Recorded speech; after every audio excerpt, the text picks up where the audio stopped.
Okay, this is talking about the spinal cord and the spinal nerves. So first with the spinal cord, we have over here the general spinal cord with the vertebrae around it. You can see the placement of the spinal cord within that vertebral foramen it's running through it. So if we look at the spinal cord itself right here in the very middle, that is the central canal. The cerebral spinal fluid is flowing through there. This is the anterior side. This is the posterior side. So right here is the ventral median fissure. And then you have the dorsal median sulcus.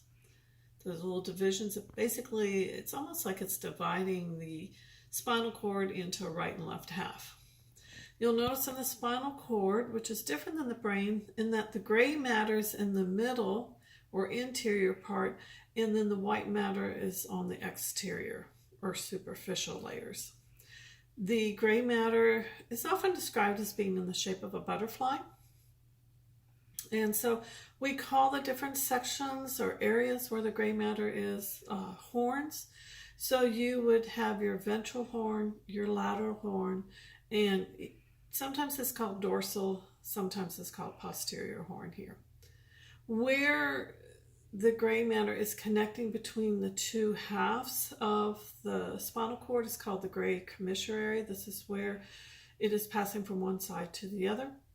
The white matter on the superficial layer, once again, we're going to give them names according to their location. So you have your ventral. Now the white matter we call columns or funiculi. You can call it either one. So you'd have your ventral or anterior column, your lateral column, and then the dorsal or posterior column. You can see that the nerves are passing out from the spinal cord. Now on this side, we can see it a little better on how, excuse me, you have, once it leaves the spinal cord, it moves out like this. And then here you have, this would be your dorsal root, and this would be your ventral root. The dorsal root, right here you have the swelling. That is where is known as the dorsal root ganglion. That's where you have a gathering or a conglomeration of cell bodies.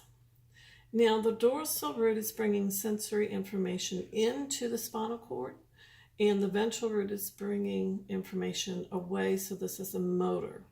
So ventral is motor, dorsal is going to be sensory. Once they combine out here past the ganglion, it becomes the spinal nerve. Remember, spinal nerves are part of the peripheral nervous system.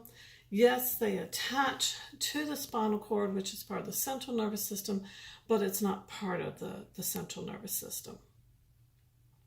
So this is nice that it shows the placement of the spinal cord within the vertebral column. We have another diagram over here, which I just want to point out the way, this is a different orientation than the last one, and that we have the ventral root here, and the dorsal root with the dorsal root ganglion, and then the spinal nerve. But it's a nice representation showing how the nerves come in and attach. Then they'll pass to the gray matter initially.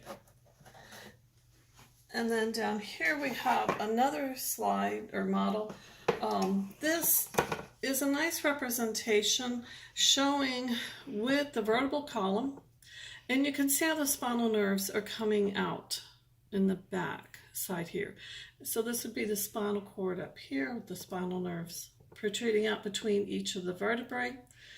And sometimes you hear about somebody having a bulging disc or a herniated disc. And what that is where the cartilage that's between the vertebrae bulges out of position, and you get this bulging, and it's going to end up pinching the nerves here.